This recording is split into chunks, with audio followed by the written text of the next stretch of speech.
push the button once, now the symbol goes away and they can hear us.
Can you hear me? Yes. Okay. This is Rapid City School Lines. We can hear you. Okay, I had it on mute, so I'm sorry.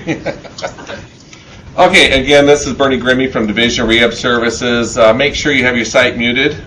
When you do need to talk, say your site name, your name, and the question or the response to what I'm asking out of here. This is a video conference this morning for reimbursement rates for certified employment support specialists. The presentation is being recorded. You may have heard that this morning. It's being recorded for future use for people that were not able to attend today. If you do have a cell phone, please make sure that's muted. I am going to go down the roll call of sites, and I'm almost certain I'm seeing Rapid City School for the Mines. Is that correct? Yep, we are connected. Thank you. Okay. Let me go down the list. Is Aberdeen, are you there? We're here, Bernie. Okay. Thank you, Laura. Brookings, are you there? Brookings is here. Okay. Also, on some of your sites, if yours has a Polycom system with 2 microphones, please make sure both of them that are out on the table. Otherwise, if one gets behind the TV, it does get feedback. Chamberlain, Department of Human Services, are you there? Steve Reese? Chamberlain's here, Bernie. Morning, Steve. This is Pierre, capital A. How about Pierre site conference room A? Are you there, please? We're here, Bernie. Okay. Huron, Carmen, are you there? Yep, Huron's here. Okay, thank you. Mitchell, are you there? Yes, we're here, Bernie. Okay. Rapid City Department of Human Services, are you there? Rapid City? Rapid City DH? We're here. Okay. We're here.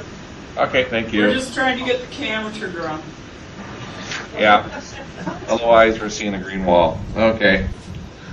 And I can't control yours, so let me see. I don't know why that's doing that. You need to press the camera button, camera. I don't have the remote in front of me to guide you guys through what stuff, so let me continue all the sites. Sioux Falls, small conference room, are you there? Small conference rooms here. Okay, thank you. How about the larger conference room in Sioux Falls? Sioux Falls Large Conference Room is here, Bernie. Okay, thank you. How about Sioux Falls Rehab Center? We're here. Okay. How about Watertown Department of Human Services?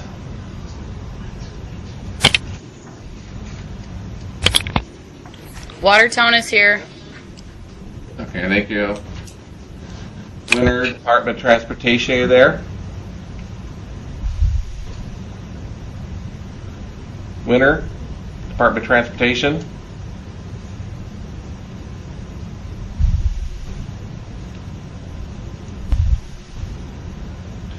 Keith, would you check out there with them to see if it got connected or if there's no one there they can usually tell you? With the winter Yeah. site? Yeah.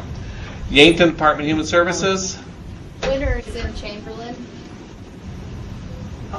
Oh. Yankton, are you there? Yes, Yankton's here, Bernie. Okay. And I thought I heard someone. Was that Winter who just spoke up a minute ago? I thought it was Chamberlain. Yeah, I we're in already- Chamberlain. Oh, you guys came to Chamberlain. Yes. Okay, because I did tell Becca that I added the Winter DOT site and stuff. So, okay. Aaron, are you on by phone?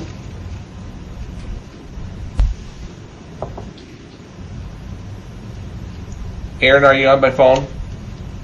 Keith, I'm gonna need you to check that quick too with Aaron Weisman. We're waiting for him, Bernie, to call Oh, in. he's still waiting for him. Let me just send him. Yeah, we had an issue. He's got to call back. Okay, so he's been trying. Yep. Okay. Okay. Aaron from AFC will be calling in a minute. Do you know if he's going to call right back then? I told him to give me a minute or two, so Okay. he should be coming.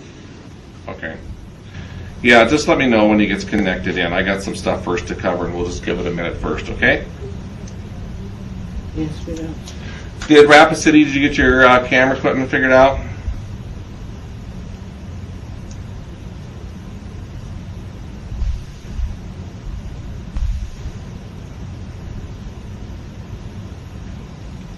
Rapid City, did you get your camera figured out?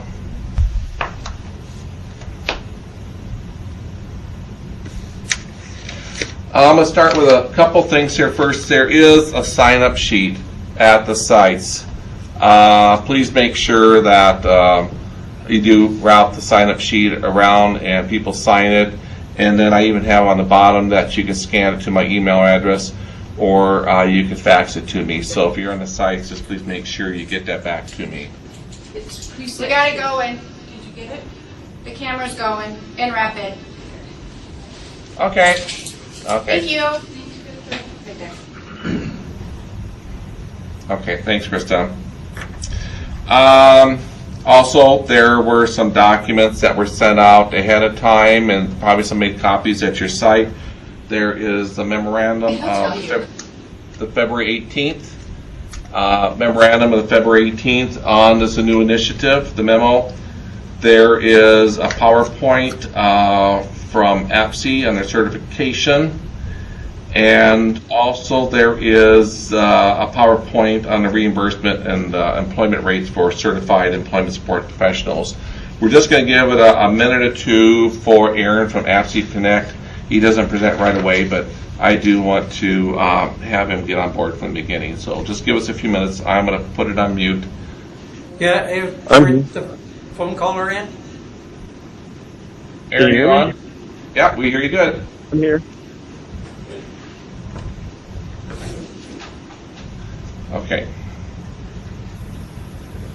Okay, then we will start. Thank you. So we got everyone on. Aaron, we have probably 15 sites, probably over 100. I didn't get exact count. People are doing the sign-up sheets and send them to me later. I'll get exact numbers.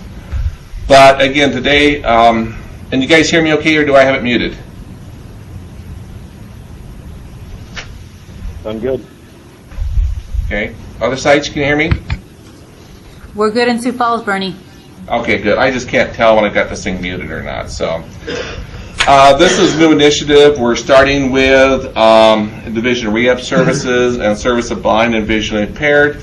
I'll kind of go through portions of what DRS and SBVI is doing this initiative, and then I'm going to have Aaron from APSI present on their certification. So we're going to coordinate this PowerPoint between the two of us. So please bear with us. Also, if you need a large print of this document, I can send it to you. Also, on the Division of Rehab Services website, we are putting a link called Provider Resources that you'll be able to download these documents at a later date and also be able to access the video conference that's being recorded. So the purpose of this initiative, and we've had some discussions for some time, is to improve the skill level of the providers that Vocational Rehabilitation Services is purchasing services from. And we've been purchasing typically job placement, job coaching, support employment services for quite some time, and have a pretty good resource of provider network across the state. But also we're going to offer higher reimbursement for those who have that higher skill level and have that knowledge. As part of this, providers will need to go to ongoing training, and Aaron will talk about that as part of the continuation of the continuing education credits that they'll need. But also providers need to have a knowledge of person-centered training.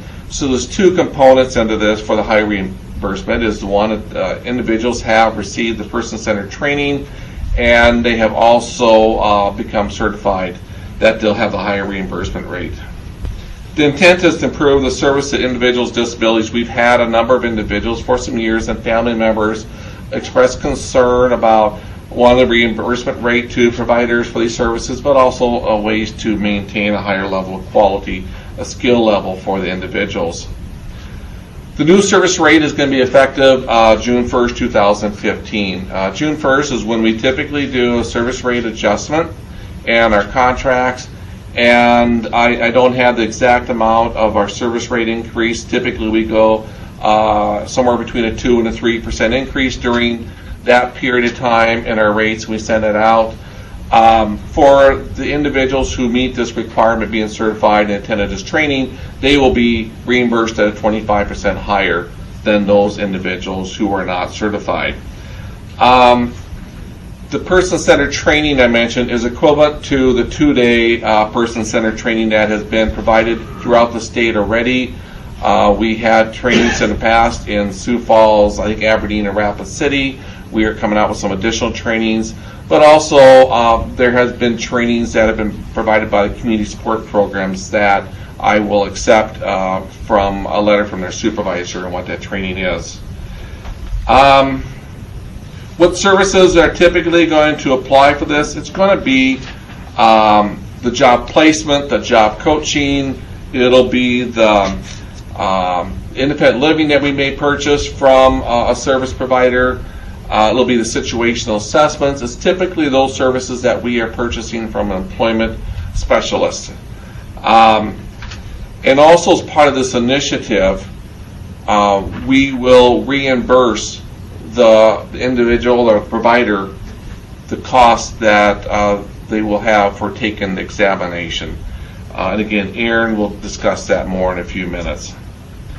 Our intent is to maintain a list of these individuals who are approved, but also the list of all providers. So when we have individuals needing job placement in a community, we will share a list of those providers who are approved providers in that community, and we'll designate which ones are certified, but we will not designate that it's a higher cost or anything like that to the individual. Also, another thing is we do have some times where some providers are just in a private provider where they're the only individual in their agency. We do have other times where a larger agency may have multiple providers, and in those situations that we approve the individuals in those agencies and not the agency as a whole. So if an agency has 3 providers, 3 employment specialists. 2 of them are certified and have gone through the person-centered training. Then those 2 can submit reimbursements at a higher rate than the one that has not been approved. We will probably also in those situations have authorizations showing our current standard rate, but when the provider does meet the requirements, they can submit the billings for that higher rate, and we'll process that. You know, we're just going to have situations that if we don't know if everyone is approved in an agency, that we're not going to automatically use the higher rate. It's just when the provider who meets these requirements can process the billing at the higher rate. If it's a private provider and we know it's that one individual, we may do that situation there. Also want to mention that the types of positions that we're going to do the reimbursement for the APSE certification is going to be those individuals who are doing the job placement, the job coaching, those kind of supports. If you have a question on a kind of position, please email me first to see if this was something we'll reimburse instead of taking an examination and then having to dispute the issue there afterwards. You know, I may consider individuals who oversee or supervise the employment programs, but I don't see reimbursing the certification rate to case managers or independent living or people who work only in residential that we don't purchase services from that may not apply onto there. So if there's any questions on the position, email me ahead of time.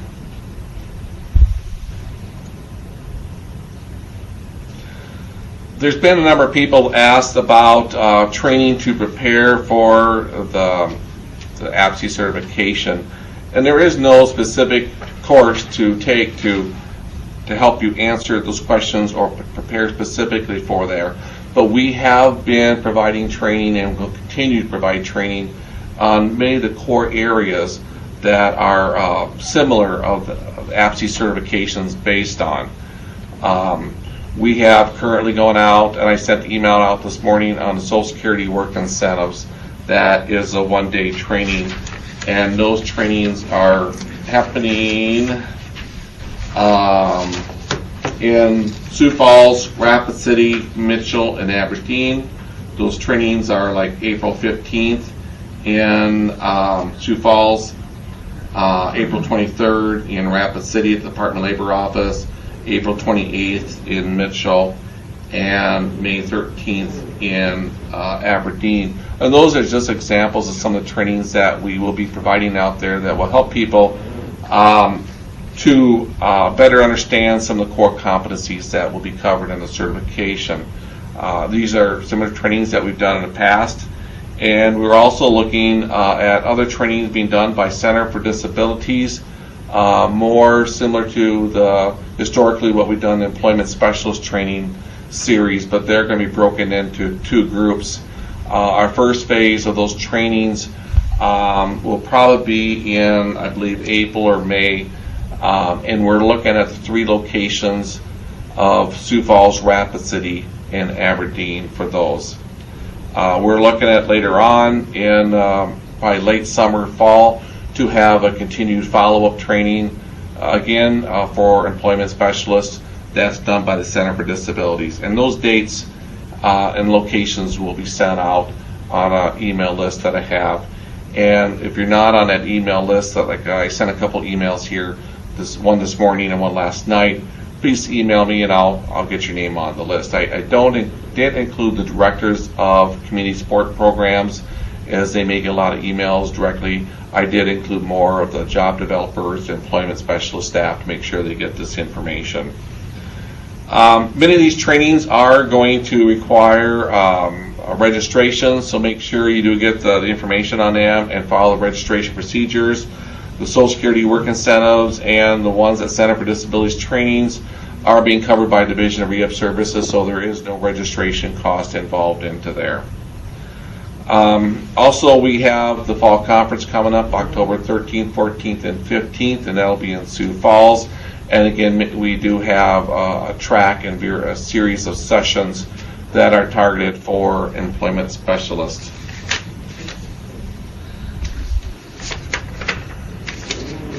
We are also having some person-centered training sessions that the dates, I don't know if they've been quite finalized yet, or the locations. We're just working out the locations of them. And those will also be made available in the 3 locations across the state in Sioux Falls, Rapid City, and Aberdeen. Again, this will be similar to the to the person-centered training that was done probably about a year ago. Feel free to attend it again, or if you haven't attended it, when that registration comes out, please sign up for that.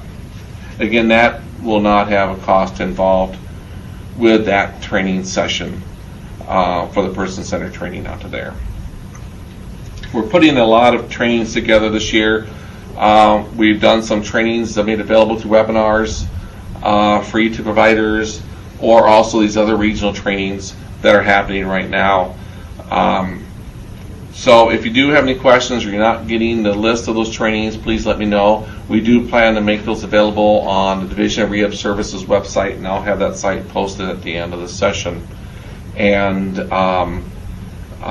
so we'll have those listing that you can access at a later date. So before I turn this over to Mr. Aaron Wiseman on the APSI certification, I'd like to just take a few minutes to see what questions you may have on the information I have presented at this point in time. And keep in mind the actual questions on the certification. Aaron will be going through that in his presentation. We'll also have the opportunity for questions at the end of the session too. Bernie, this Okay. is Matt and Brookings. Yeah. I was looking at the website, and I see that the requirements for certification indicated that you had to have a year of experience. Is that specific to job placement development experience or field experience? Can we have Aaron cover that in his presentation, Matt? Absolutely. Okay, because I believe he has that covered and he'll be addressing that. Sure, So, thank you. okay. Aaron, are you there? I'm here. Can you hear me? I hear you very good. I'll be running your slideshow, and I have it on the main screen. Let me toggle. I should say I need to toggle to it. And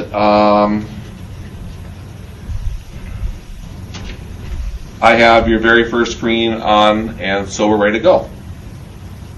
Okay, perfect. I have my presentation pulled up on my screen too, so we can just run along together. Why don't we start at the third slide that says presentation goal. Okay, got it. All right. So the purpose of the presentation today is to define certification, accreditation, and their benefits, to review the development of the CESP certification examination, to review the eligibility standards and how to prepare for the exam, and what to do before, during, and after the exam. Next slide, please. Next slide. Okay. What is certification? All right. So certification is the process by which individuals demonstrate required knowledge and skills. Certification tests the minimum certification tests your minimum competency level. It is voluntary, independent, and is time limited, which means that it needs to be renewed. Next slide. What is accreditation? Accreditation is essentially, it's a certification for a certification by a third party. It ensures that certification programs adhere to strict rules and regulations. Next slide. Okay, next slide. Okay. Next slide, CSB. The NCCA granted the CESP program its accreditation on August 8th, 2014, after a 5-year application process. So obviously that's it's a pretty intense process for a certification program to obtain accreditation. We actually started the application process in order to obtain our accreditation right at the beginning of the development of the program. You have to show that you have a fully functioning certification process from start to finish, that you have all of the testing components, that you have all of the recertification components, and all of those things in line before you can become fully accredited. Next slide, please. Okay. All right, so certification versus a certificate. A certificate is evidence of participation in a program, sometimes a training, whereas certification is evidence of a predetermined level of competency, i.e. testing. So that's why sometimes you want to make sure that you understand that the CESP certification is a certification, that it's something that's maintained over time, as opposed to a certificate, which is a one-shot deal. Next slide. Okay.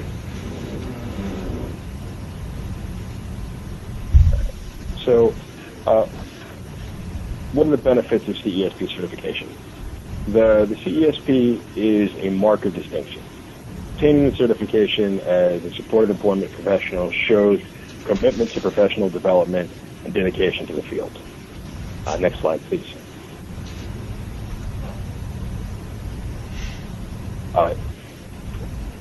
It may result in job advancement and or increase in pay. As Bernie mentioned, it's the higher reimbursement rate.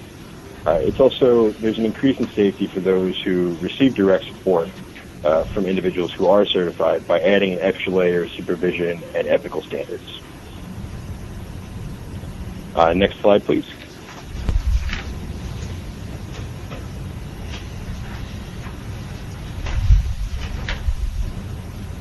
Okay, I'm here. All right, so we're on slide 10. So industries where certification improves. Yeah, it's industries where national certification improves salaries. Perfect. All right. So those include law, medical professionals, teaching, information technology, financial planning. In some situations, certification is required in order to practice in a particular profession.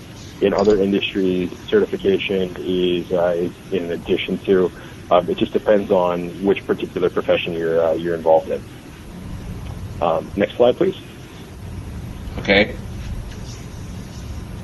So, how did APSI develop the CESP certification? We went through a role delineation study. The way that we do that is we had 588 people complete a voluntary survey study where they were tasked with identifying and ranking the skills and knowledge required for the successful performance of professional supported employment. APSI designed the survey using the core values as a framework. Next slide, please.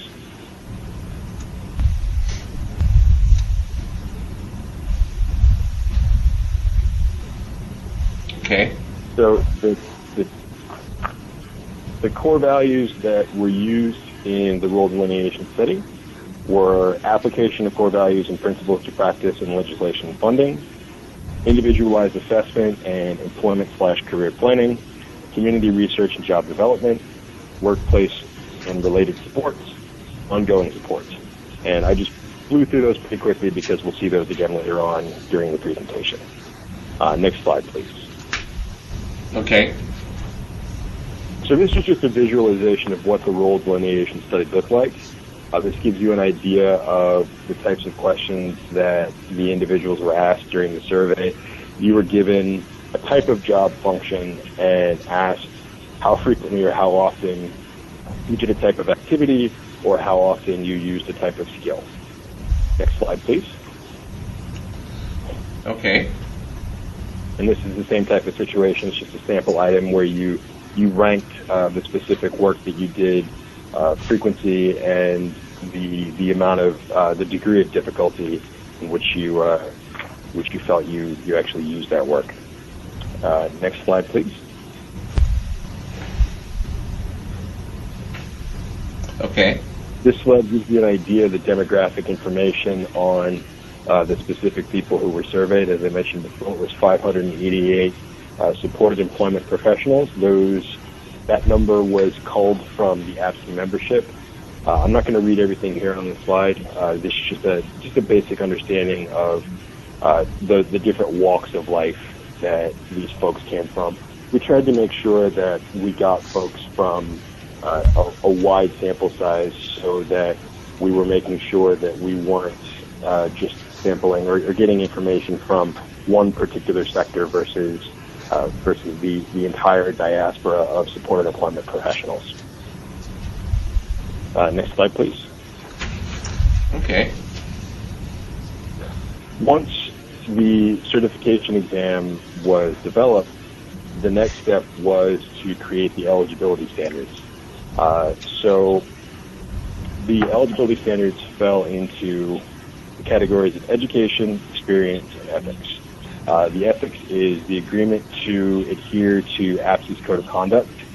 The educational standard is that individuals must have a high school diploma, GED, or equivalent. Next slide, please. Okay. The work experience requirement, and this is the question that was asked earlier, is 1 year of full-time work experience, which is 20 plus hours, working in the field of supported employment. You don't have to be currently working in the field of supported employment, but you have to have at least 1 year of prior work experience providing direct supported employment work. You can also have, if you don't have that 1 full year, you can have 9 months of full-time work experience, but in order to make up that 3-month gap, you'll have to have a training course. Next slide, please. Okay. The training course is an intensive training course that includes at least 32 hours of employment support professional related coursework. Now, I'm not going to go through and really get down into the minutia as far as the definition of that is concerned, because we do have a certification handbook that helps people get a more clear-cut definition of that information, and that's available to download directly from the website. Next slide. Okay. Actually, that slide explains exactly what I just said, so we can skip to the next slide. The study guide? Study guide. So there is no study guide produced or endorsed by APSE. The CESP certification, the exam, was designed to test the practical application of knowledge and skills one uses in their role as an a supported employment professional. Everything you do on a daily basis is basically your study guide. That's why we have the requirement that you have prior work experience, because we want people who have been doing this job for some time to be the ones who are testing and working and obtaining the certification. So people ask, how do I study? How do I prepare? Read through the certification handbook, look at the competency areas, and think about the work that you do on a regular basis. Now, I'll get to a little bit more of how the exam looks and the types of questions that you'll see, and I think it'll make a little more sense the reason that we don't have a study guide. Slide, please. Certification handbook? So the certification handbook was actually recently updated, so it does include a little additional information. It's not just the development of the exam. There's a glossary of terms in there so that people understand the terms that we use and how we define things as far as supported employment are concerned, so that we're all working off of the same definitions of phrasing and terminology when you're looking at the exam. Next slide.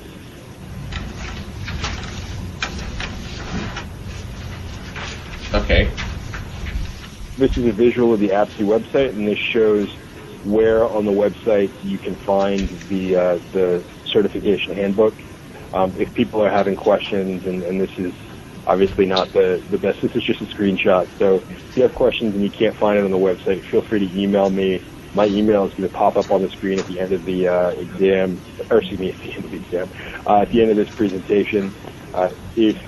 If you don't get it, you can, I guess, Bernie, I'm sure you'll have people getting in contact with you. Feel free to forward my contact information to anybody who asks for it. I'm always available. Next slide.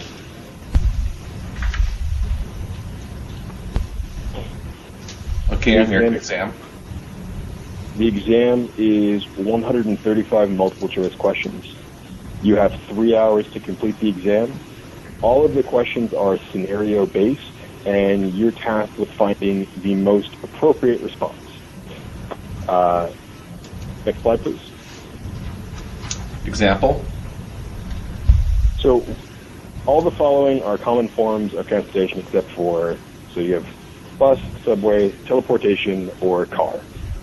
This is a very obvious one. It's one of these does not exist in real life. So that's an obvious answer.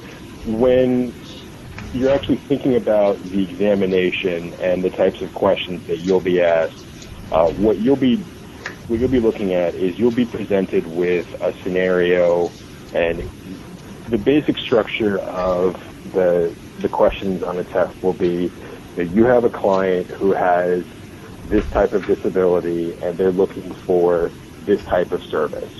And then you're given three, what do you think is the best situation for them? And you're given three possible wrong answers and then one possible right answer. And it's your responsibility to determine what you think is the correct answer. It's subjective in the sense that there could be some wiggle room, but there is a correct answer to the question in the test. I think that's quite obvious. Next slide, please. 5 domains. So the 5 domains, and these are actually what we covered before, but this is to give you an idea of the exact composition of the exam, how much each one of these domains is actually covered on the exam. So you can see that there's a specific percentage of the questions that the exam is comprised of. So next slide, please. Domain 1. So domain 1, application of core values and principles to practice, comprises 13 to 17% of the exam. Next slide. Domain 2. Domain 2 is individualized assessment and employment / career planning, comprises 23 to 29% of the exam. Next slide. And then domain 3. Community research and job development comprises 19 to 25% of the exam. And next slide. Domain 4. Domain 4 is workplace and related supports, and that comprises 27 to 33% of the exam. And then the next slide. Domain 5. Domain 5 is ongoing supports, and that comprises 6 to 8% of the exam. So, next slide. Prior to exam. So, what should you do prior to the exam? Read the certification handbook that I mentioned. Just go through that completely. You'll receive, once you've registered for the exam, you'll receive a confirmation email approximately 1 week prior to the exam date. If you don't receive a confirmation email, please call the office or email me directly, and we'll make sure that you're actually registered for the exam. If there's any issues, we'll make sure that those things are covered. For the purposes of confidentiality, we do not divulge registration information to third parties. So please don't have your supervisor or assistant or your best friend's friend call the office to see if you're registered to take the exam. The reason for that is, pretty simply, we don't want to tell someone who's not you where you are going to be at a specific place and time. That's just, it might sound paranoid, but it's best practice. So the only person that is going to be able to get the registration confirmation is you, so you should be the only one that calls. Also, just as a procedural note, when you're filling out your application, be careful. If you have bad handwriting, and that's okay. I know that I have bad handwriting, but it's very important that when you're completing the application, because you will fill these out by hand, they're on the website. You download them or print them off and then fill them out by hand and then mail them back or scan them and email them to us. We use all of the information on the application. We transfer that into our system, and we use that as the way to contact you. So we do all of our contacts via email, and other electronic forms of communication. So if we can't read your application, it's a little hard for us to communicate with you. So make sure that everything is written legibly and it's easy for us to read. Next slide, please. Exam day. Okay, so on the exam day, please arrive 30 minutes early so whatever time the exam is scheduled to begin, arrive 30 minutes early so that you have plenty of time to register and get signed in and get yourself settled. Bring a photo ID, as this will be checked at the door. Snacks are okay, but be mindful of the people around you, so don't bring a full meal, don't bring anything that's really noisy. The proctor will begin reading the exam instructions promptly at the listed start time. For example, the 9 a.m. exam, we plan to be there at 8:30. If you arrive late, you will be allowed to enter the room, but you may miss important instructions. Once the proctor says begin, you'll have 3 hours to finish. If you arrive late, you will not be given extra time. The proctor will just allow you to sit, and you'll have to pretty much figure out the instructions on your own. I like to give people an understanding of what's going to happen when they're in the room. In every exam, there's probably going to be one person who's going to finish so quickly that you'll wonder if they just gave up. You'll wonder if they actually finished the test, or if they just said, you know what, I'm not going to do this anymore, and they just got up and left. Don't worry about that person. There's also going to be people who take every second of the allotted 3 hours. If that's you, good. Don't worry about it. I don't think that either person is going to be more or less successful on the exam. Some people are just really good at taking standardized tests, and some people need every second. They need to make every second count. So, just use the amount of time that you think is necessary. Next slide. Don't panic. Yep, this is just my goofy slide. This is from Hitchhiker's Guide to the Galaxy, if we have science fiction fans. I'm a big nerd, so I like to keep that in there. I put this slide in here to keep things light. People tend to get nervous when taking tests, and that's perfectly understandable. I like to remind folks that they felt like they were ready to obtain the certification when they filled out the application and sent it in. When they're listening to these presentations or when they're actually sitting in the room, nothing's changed. If they were ready when they filled out the application, they're ready now. So they can just take a deep breath and take the test, and they're going to be good. Next slide. Okay, following the exam. Following the exam results are mailed out to your address of record. Again, this is why it's important that all the information on your application was accurate and legible. If there's been any change to your information in between filling out the application and the testing date, just feel free to email us and we'll update your contact info. It takes about 6 to 8 weeks for the information to get to you, and this has to go out U.S. mail. It can't. The score report and your result letter the results cannot be read to you over the phone. We can't email anything, and it just has to be sent out that way.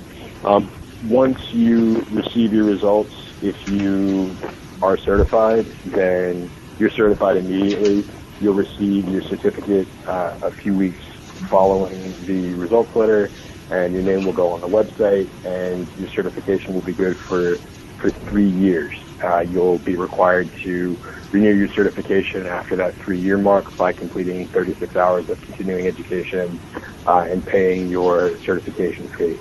If you're not successful on the exam, that's no problem. We've had people who weren't successful. You can retest as many times as you like, and there is no waiting period for you to retest. But you can just retest the next available at the next available site wherever. Whatever state you take the test in, it doesn't really matter. This is a national certification, so if you live in South Dakota, you can take it there, or you can take it in Texas or Florida or Las Vegas, wherever it is available. It does not matter. The fee is the same regardless of whether you are taking the test for the first time or whether you are retesting.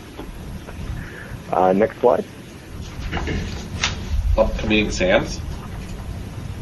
So this is just a listing of the currently scheduled upcoming exams.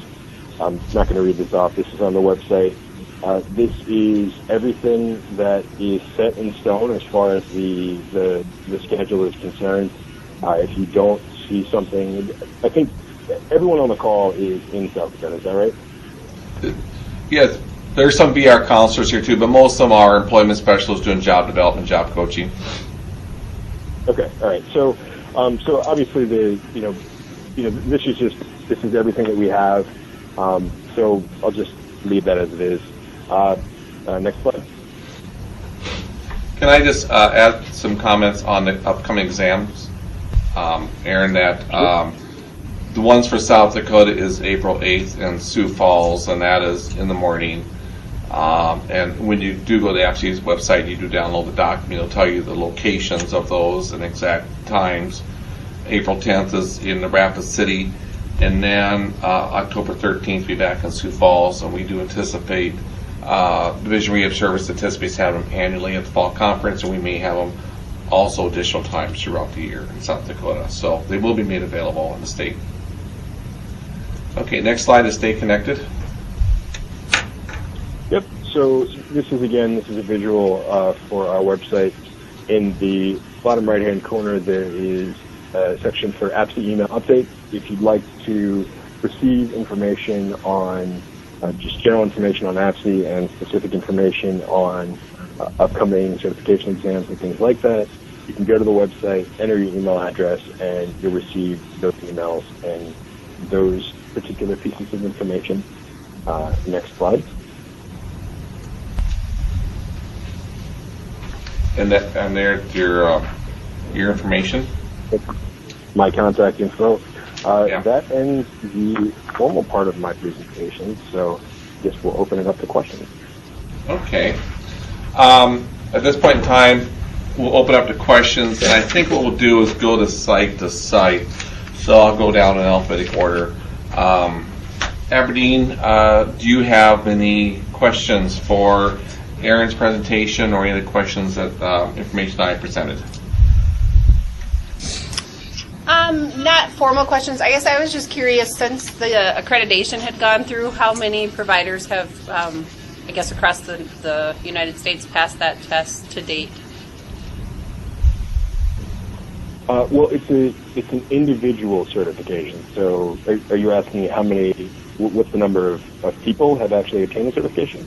Or how many are Right. Number of people. No, the number of people, correct. Number of people.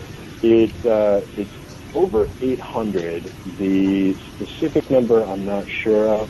I think we're almost at 900. So we've administered just about over 1,000 exams, and the pass rate is just about 80 to 90%. So we're in that 800 to 900 range. Okay, thank you. Any other questions for Aberdeen? I don't think so. Thank you. Okay, Laura Brookings. We don't have any questions at this time for Brookings. Okay, thank you, Brookings. How about Chamberlain?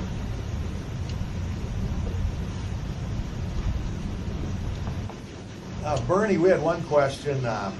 Can a person take the test without having the years or months of experience and then have that out of the way prior to gaining that experience?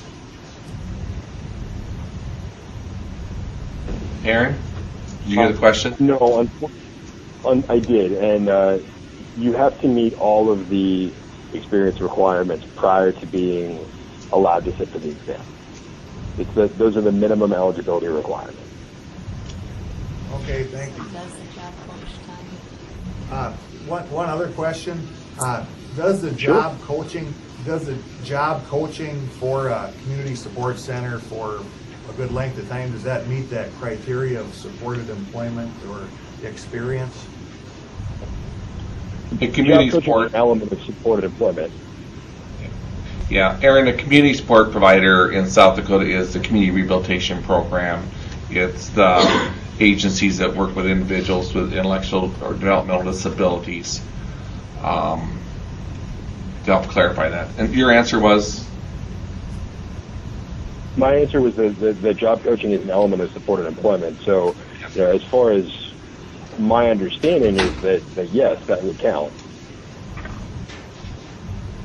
Okay, thank you. At our peer site, do we have any questions here?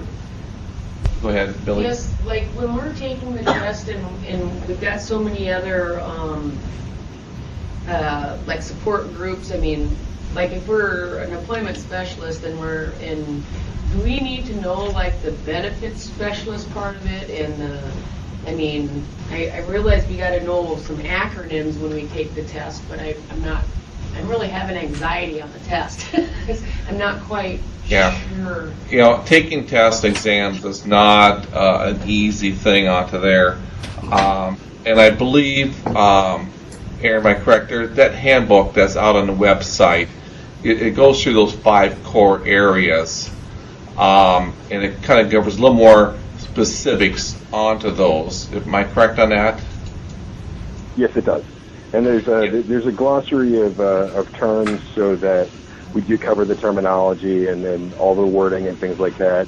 And if people are concerned about any sort of specific laws or things like that, remember that it's a national certification, so we try to tailor it to things that are things that are general questions. So it's things that somebody who is in New Hampshire would be able to answer just the same as somebody who's in California would be able to answer. Now, to help answer your question, Billy, is you don't need to be the level of a benefit specialist, certified benefit specialist out there, but there probably will be questions that relate to Social Security and Social Security work incentives onto there. And that's why we're offering these one-day training sessions around the state. Those should help individuals have some of the understanding onto there. Okay. The test Go ahead. is designed to... Go ahead. No, go ahead, Aaron. I was just going to say that with a test like this, it's designed to identify a basic level of competency as opposed to a level of mastery in the field of certified employment. So I think that's basically exactly what you said. I'm sorry. Okay. Kieran? This is Carmen from Huron. I have a couple of questions. Just out of curiosity, is there a number of correct you have to get out of the 135 to pass, or do you have to get a certain amount from each core area to pass, or? Off the top of my head, I believe it's somewhere in the 70% range. It varies from test to test. So there's different versions of the exam, and it depends on that specific version. I think that where we are currently, it's 70 to 76% of the test questions you have to get correctly. But it doesn't, it's not specific to you don't have to get a specific number of the answers for domain 5 correct, or something like that. Okay. Then my other question, just out of curiosity, is the test a paper test, or is it on the computer? It's pencil and paper, yes. You fill out the information on the Scantron sheet. Okay. And then, Bernie, this is probably more of a question for you. Just curious, if we do a authorization to CSP, and if they want to bill at the higher rate, should they put the name of the person on the billing so that we know that person is actually certified? Billings are going to have to identify the person doing the services. Okay. So if you had 50 hours of job coaching authorized and 30 of it was done by the certified one, it'd be the higher rate. 20 would be the low rate if the other person wasn't certified onto there.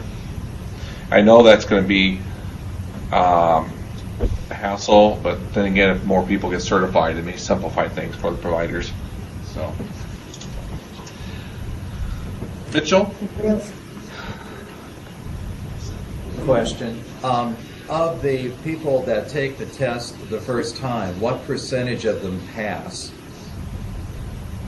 I think that was It's approximately 80%. 80%. Okay, just wanted to make sure that was the first time number. Thank you. Oh, I don't know, Aaron. Is that that may not include people retaking the test? Yes, it is a first-time number. We actually don't have data on retesting because it's such a small sample size. Okay. Okay.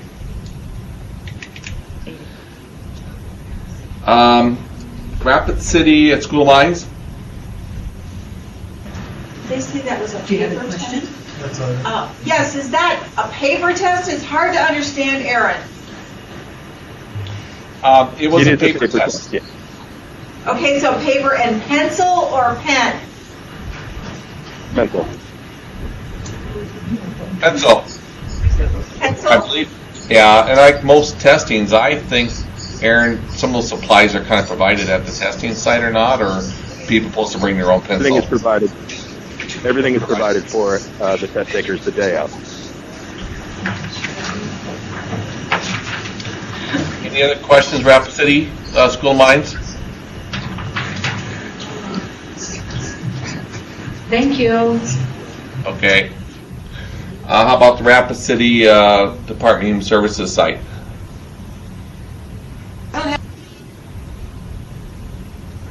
Nothing? Okay. How about Sioux Falls small conference room? We don't have any questions. Okay. How about the larger conference room in Sioux Falls? I have a question on the person-centered training. If a person has had like a counseling class in the past that focused on different types of person-centered, I guess, theory and technique, would that count, or does it need to be a specific person-centered training? I want the person-centered training that we've been doing in South Dakota, that the community support programs have been provided. It does go through the various tools that are happening to there and the 2-day equivalents of it. Again, we've done the 2-day training last year. We're coming up with it again. So I don't think I would accept it that it was kind of integrated in some coursework.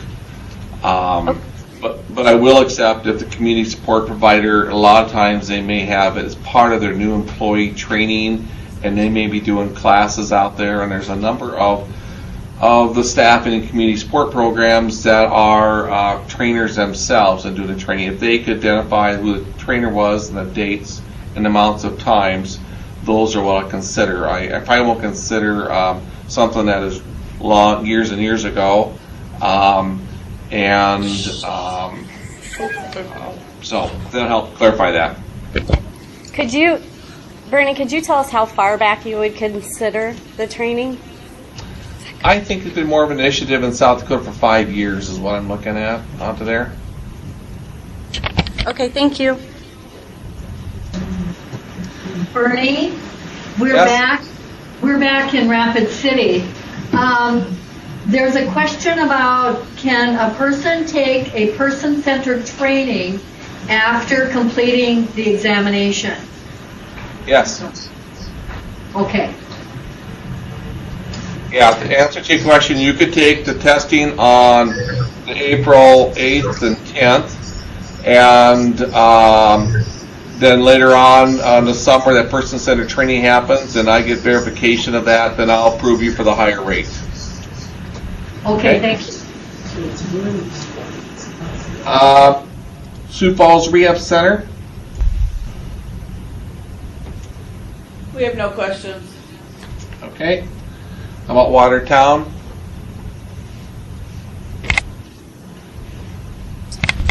There are no questions in Watertown. Okay. Yankton? No questions here, Bernie. Thank you. Okay. I had just a couple other follow-up comments here. I was going to deal with two. And just a reminder that when I mentioned that Division of Rehab Services will reimburse for the examination cost, we'll reimburse after the examination. We're not going to pay for it up front. There's always always the potential that a person is sick that day or doesn't show up for the examination, then we've got to deal with collecting that. So it'll be payment will be reimbursed afterwards. Also, we will reimburse irregardless if you fail or if you pass, but we won't pay for it the second time, and we won't pay for it 3 years down the road when you also renew the certification onto there.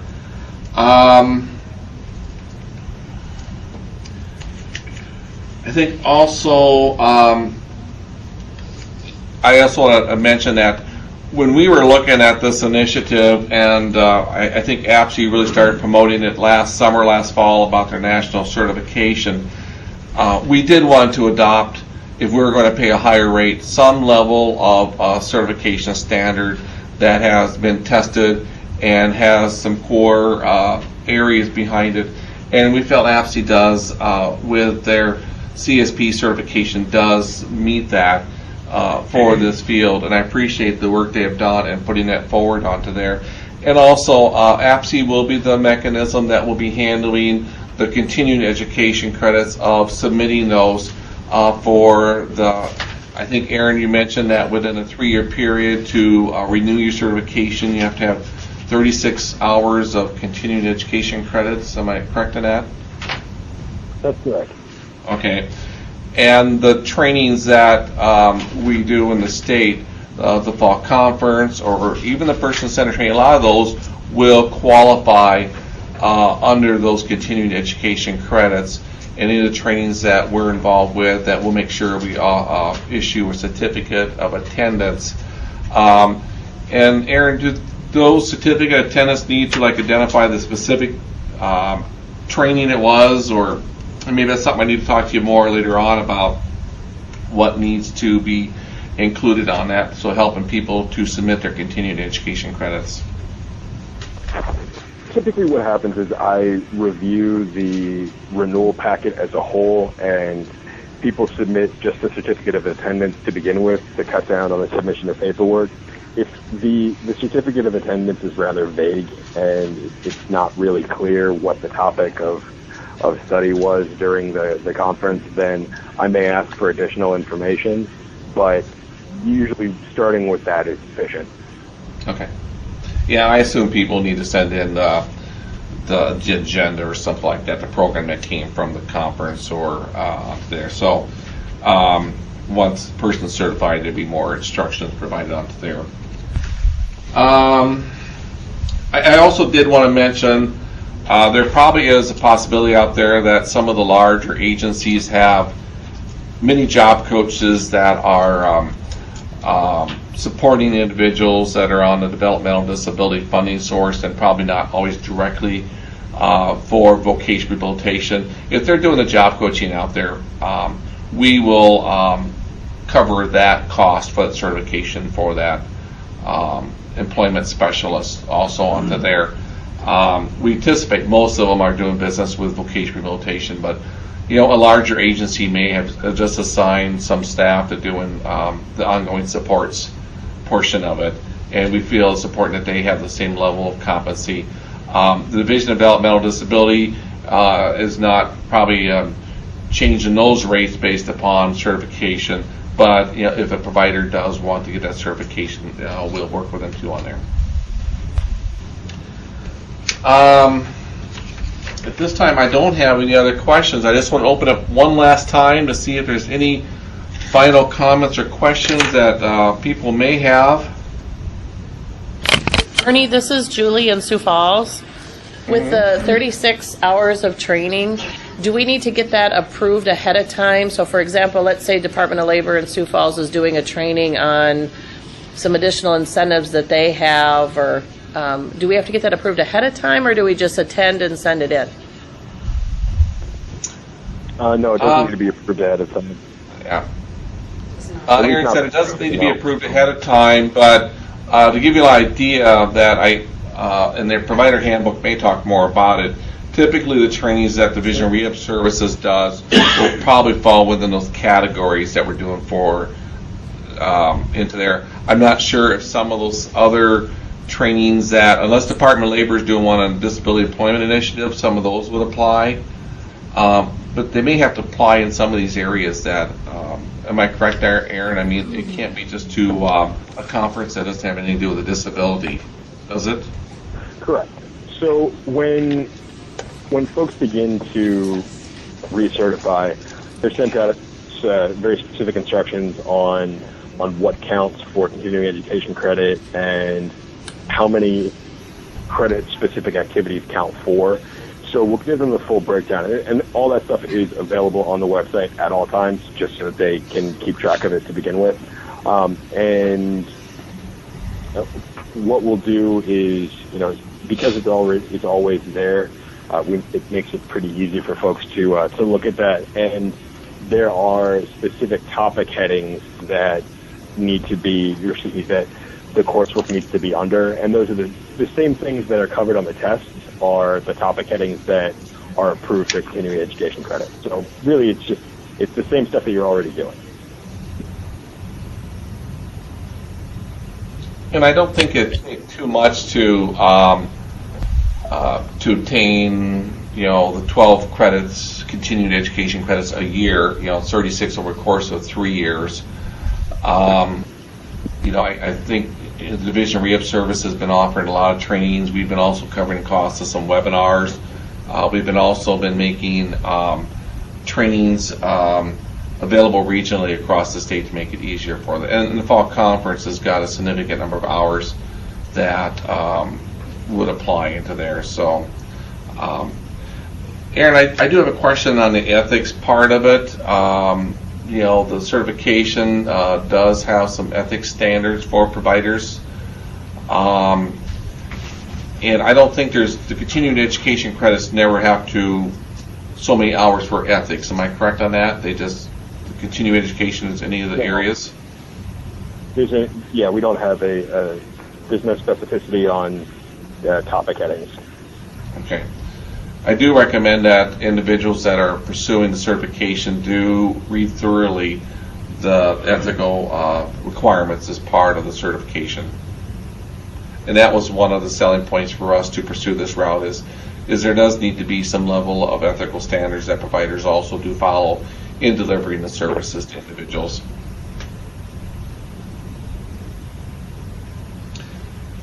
Are there other questions? I did put up on the site my contact information. Also, provider resources can be found at dhs.sd.gov/DRS. We are putting a link on the left-hand side called Provider Resources that we'll be putting some of these documents up there. When our fee schedules change, we'll be putting that on the site. This is also where we'll be posting the recording of the video for later reference for people. We had this scheduled to 11 o'clock, but we don't have to stay that long. I just want to make sure we have plenty of time to go through the presentation and to ask the questions that people may have. I also want to take this time to thank AFSCME for all their work that they've done in putting the certification together. It is a major undertaking to establish the certification. It's more than we could have done and to maintain in South Dakota. So we appreciate the work that AFSCME's done. And Aaron, we do want to thank you for taking the time to present to us this morning. Thank you very much. Thank you for having me. Bernie, before you go, we have one other question here from Mitchell, and that is the certification, once you pass the test, is good for 3 years. What happens after 3 years? Can you renew your certification, or do you need to retest? Aaron, did you hear the question? Yes, I did. You renew by completing 36 hours of continuing education and completing the renewal application and paying a renewal fee. Technically speaking, you can also just retake the examination if you'd like, but you run the risk of failing the exam and not reobtaining the certification. Thank you. I think your question is more specific, asking do you have to take the paper or the test again, which you don't, unless you let it expire and you want to once it's expired. Am I correct on that, Aaron? Technically speaking, you can choose to forego doing all of the continuing education and just take the exam. Yeah. But I don't know why you would do that. Well, if something were to come up and say somebody got sick or something in that time frame and you just couldn't attend the continuing education, and then you had to retake the test and then you accidentally, or you flunked the test, can you pay the $150 again and retake the test? You can retake it. But the question I do want to follow up here, more specific, what happens if a person signs up for the test, because you do pay the $150, I believe it is, up front before the date of the examination. You have to pay that time you're applying. What happens if a person does get sick, something happens in the family that they can't attend the examination date? Well, technically speaking, there are no refunds, but I'll work with people to try to reschedule. If there are exigent circumstances, we'll try to reschedule them for another exam date for no fee, depending upon the circumstances of the situation. Sometimes people just don't show up, and in those circumstances, I just tend to tell people that, I'm sorry, they're kind of out of luck. But in the instances of inclement weather and things like that, I tend to be very lenient. People can get a refund or get a partial refund, and we work with folks. I do want to point out, too, that the deadline for processing or submitting your application for the April 8th and 10th examinations, I believe, is the end of March. So that date is coming up here pretty soon. So don't wait till a day before the examination or just walk in. It has to be submitted ahead of time, it has to be approved ahead of time, and meet requirements for examinations. And the examinations, and I know a number of the counselors may be on the video conference that have taken the national CRC examination. It follows a very similar protocol, very structured on show up on time, the level of discussions that can happen during the examination, the proctoring. There's people that will be there to proctor the exam to make sure that it is being done within the guidelines of APSE or other examination that's being done. So, and that's part of it. We want to make sure too what's happening, to make sure it's done consistently. The certification that happens in South Dakota is also, could be used in other states if they accept it for provider rates. Other questions out there before we disconnect?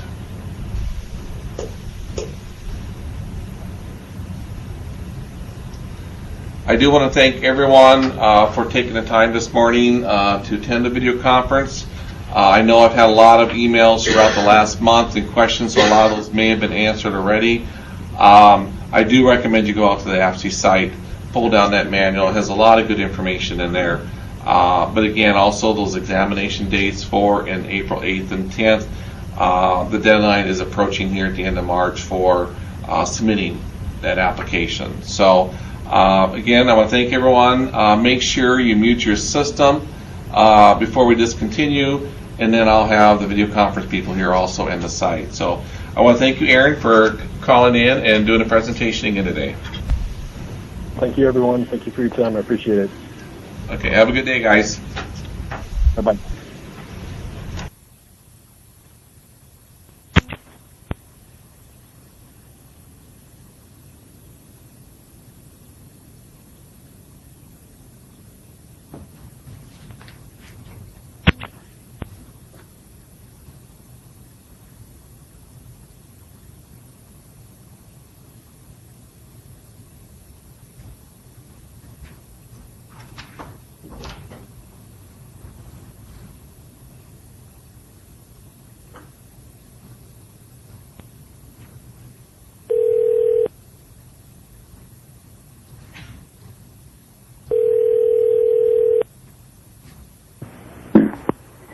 If you'd like to make a call, please hang up and try again.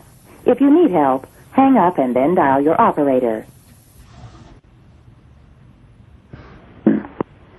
If you'd like to make a call, please hang up and try again.